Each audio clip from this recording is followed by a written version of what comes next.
আসসালামু আলাইকুম। স্থায়ীভাবে বন্ধ হয়ে যাচ্ছে নর্থ স্ট্রিম পাইপলাইন, নতুন মাত্রায় জ্বালানি যুদ্ধ। যুক্তরাষ্ট্রের নাগরিকদের রাশিয়া ছাড়ার নির্দেশ, পারমাণবিক বোমার পরীক্ষা চালাতে পারে উত্তর কোরিয়া। বিডিভিউজ ইনফোটেইনমেন্টে স্বাগত জানাচ্ছি আমি সাবরিনা কাজী। আজ জানাবো প্রতিরক্ষা সংক্রান্ত গুরুত্বপূর্ণ কিছু খবর। স্থায়ীভাবে বন্ধ হয়ে যেতে পারে নর্থ স্ট্রিম 1 এবং নর্থ স্ট্রিম 2 উভয় গ্যাস পাইপলাইন। এখন পর্যন্ত এই পাইপলাইন দুর্ঘটনার যে তথ্য প্রকাশিত হয়েছে তাতে পাইপলাইন দুটি মেরামতের অযোগ্য বলে জানানো হয়েছে। ফলে আসছে শীতে ইউরোপের জ্বালানি সংকট আরও গভীর হতে যাচ্ছে। অপরদিকে পাইপলাইন দুর্ঘটনার কারণ এখনও অন্ধকারে। বিশেষজ্ঞরা জানিয়েছেন এটি কোনো দুর্ঘটনা নয়, বরং নাশকতা, কারণ এ ধরনের শক্তিশালী গ্যাস পাইপলাইনে গ্যাস লিকেজ জনিত দুর্ঘটনা বিরল।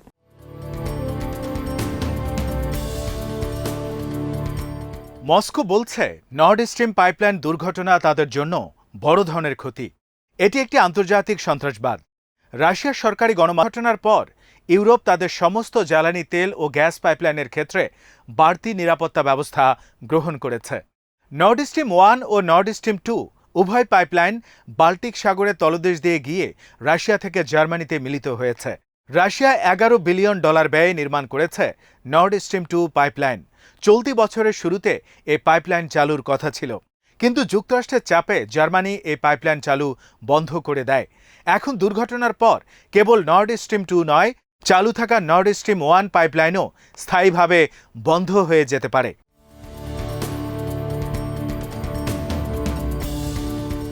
নর্থ স্ট্রিম 1 পাইপলাইন থেকে রাশিয়া, জার্মানি সহ ইউরোপে বছরে 55 বিলিয়ন কিউবিক মিটার গ্যাস সরবরাহ করত। 2011 সালে চালু হয় এই পাইপলাইন, কিন্তু পশ্চিমাদের অবরোধের বিরুদ্ধে পাল্টা পদক্ষেপ হিসেবে রাশিয়া সম্প্রতি নর্থ স্ট্রিম 1 পাইপলাইন থেকে গ্যাস সরবরাহ মাত্র 20 ভাগে নামিয়ে আনে। পশ্চিমাদের আশঙ্কা, জ্বালানি যুদ্ধের অংশ হিসেবে মস্কো যে কোনো সময় বন্ধ করে দিতে পারে নর্থ স্ট্রিম 1 পাইপলাইন। ফলে পশ্চিমাদের কাছে গুরুত্বহীন হয়ে পড়ে এ রাশিয়ার পাইপলাইন। আর এ কারণেই কোনো মহল এ পাইপলাইন সম্পূর্ণ ধ্বংস করে দিতে পারে বলে মনে করছেন অনেক বিশ্লেষক।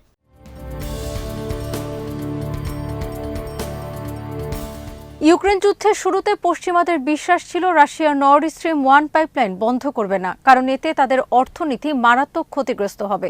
কিন্তু রাশিয়া, চীন, ভারত সহ বিকল্প জ্বালানি বাজার পাওয়ার নর্থ স্ট্রিম 1 পাইপলাইন থেকে গ্যাস সরবরাহ কমিয়ে দিয়ে পশ্চিমাদের বিরুদ্ধে পাল্টা পদক্ষেপ গ্রহণ করে। ফলে জ্বালানি ক্ষেত্রে বড় ধরনের বিপর্যয়ের মুখে পড়ে জার্মানি সহ ইউরোপ।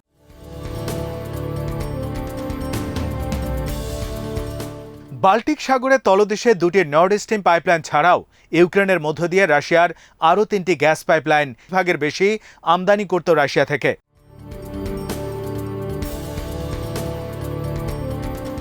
এদিকে ইউরোপিয়ান এবং অনেক ন্যাটো দেশ মনে করে নর্থ স্ট্রিম পাইপলাইন দুর্ঘটনা নয়, বরং এটি নাশকতা। তবে তারা এ নাশকতার জন্য রাশিয়ার দিকে ইঙ্গিত করেছেন। ইউক্রেনের প্রেসিডেন্ট ভলোদিমির জেলেনস্কির একজন উপদেষ্টাও এ নাশকতার জন্য রাশিয়ার নাম উল্লেখ করেছেন। আসছে শীত মৌসুমকে সামনে রেখে ইউরোপকে শাস্তি দেওয়ার জন্য রাশিয়া এটি করে থাকতে পারে বলে ইউরোপিয়ানদের অভিযোগ। সিএনএনের খবরে বলা হয়েছে, সোম ও মঙ্গলবার গ্যাস পাইপলাইনের কাছে রাশিয়ান সাপোর্ট রণতরী দেখা গেছে। তবে কি জন্য সেখানে এ রণতরী ছিল তা নিশ্চিত করে বলতে পারেনি পশ্চিমা গোয়েন্দা সংস্থাগুলো। রাশিয়ান এ রণতরী উপস্থিতির সাথে দুর্ঘটনার কোনো সম্পর্ক রয়েছে কিনা তাও নিশ্চিত নয় তারা।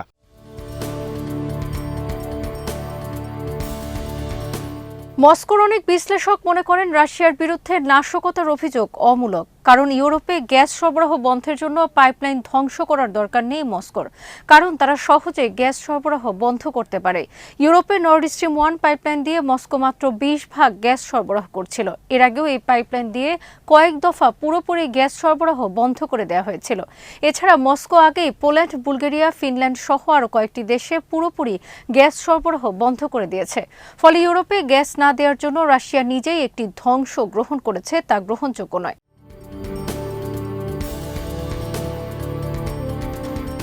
ইউরোপে রাশিয়ার জ্বালানির বাজার যতই সংকুচিত হচ্ছে, বিভিন্ন দেশে রাশিয়ার নতুন জ্বালানি বাজার ততই সম্প্রসারিত হচ্ছে।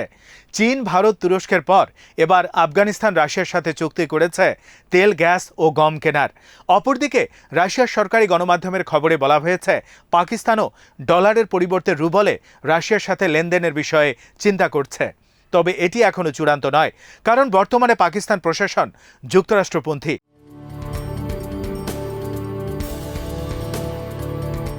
যুক্তরাষ্ট্রকে অখুশি করে তারা এ পদক্ষেপ নিতে পারবে কিনা তা নিয়ে সন্দেহ রয়েছে। ইউক্রেন রাশিয়ার মধ্যে যেসব ইস্যুতে বিরোধ, তার মধ্যে একটি ছিল Nord stream 2 pipeline. Ukraine, Poland সহ অনেক দেশ বাল্টিক সাগরের তলদেশ দিয়ে এই পাইপলাইন নির্মাণের বিরুদ্ধে ছিল, কিন্তু তারা চাচ্ছিল তাদের দেশের মধ্য দিয়ে রাশিয়া এই পাইপলাইন নির্মাণ করুক, তাহলে তারা বিপুল পরিমাণ ট্রানজিট ফি পাবে। কিন্তু রাশিয়া তাদের আপত্তি উপেক্ষা করে বাল্টিক সাগরের মধ্য দিয়ে দুইটি বিশাল গ্যাস পাইপলাইন নির্মাণ করায় বিপুল আয় থেকে বঞ্চিত হয় ইউক্রেন ও পোল্যান্ড। সোমবার বাল্টিক সাগরের তলায় রাশিয়ার এই গুরুত্বপূর্ণ দুটি গ্যাস লাইনই মারাত্মক দুর্ঘটনার শিকার হয়। এর ফলে সাগরে 1 কিলোমিটার জুড়ে গ্যাস নির্গমনের ফোয়ারা তৈরি হয়েছে।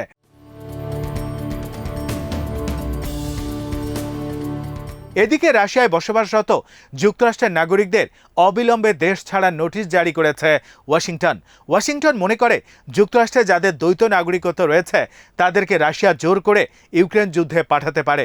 ফলে ইউক্রেনের জন্য 3 লাখ রিজার্ভ সেনা মোতায়েনের ঘোষণার পর যুক্তরাষ্ট্র এ নোটিশ জারি করে।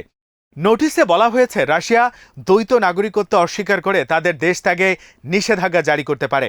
এই নাগরিকদের যুদ্ধে যাবার আদেশ দিলে সেক্ষেত্রে তাদের জন্য যুক্তরাষ্ট্রের আর করার কিছুই থাকবে না। তাই এ ধরনের ঘটনার আগেই তাদের রাশিয়া ছাড়তে বলা হয়েছে।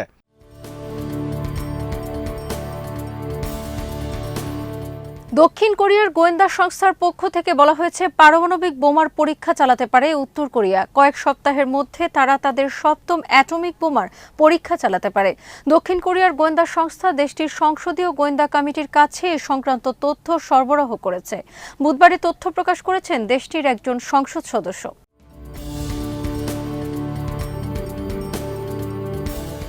উত্তর কোরিয়া 2006 থেকে 2017 সালের মধ্যে 6টি পারমাণবিক হামলা চালাতে পারবে।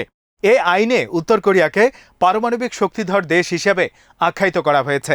একই সাথে কোনো কিছুর বিনিময়ে এ কর্মসূচি পরিত্যাগ করা যাবে না বলে ঘোষণা দেওয়া হয়েছে।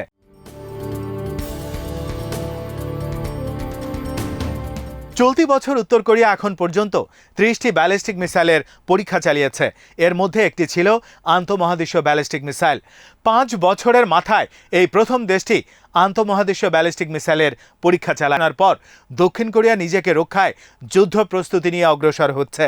উত্তর কোরিয়ার ঘোষণার পর থেকে যুক্তরাষ্ট্র দক্ষিণ কোরিয়া একের পর এক যৌথ মহড়ার আয়োজন করে। 2017 সালের পর আবার গত 23শে সেপ্টেম্বর দক্ষিণ কোরিয়া এসে পৌঁছায় যুক্তরাষ্ট্রের বিমানবাহী রণতরী রোনাল্ড রিগান।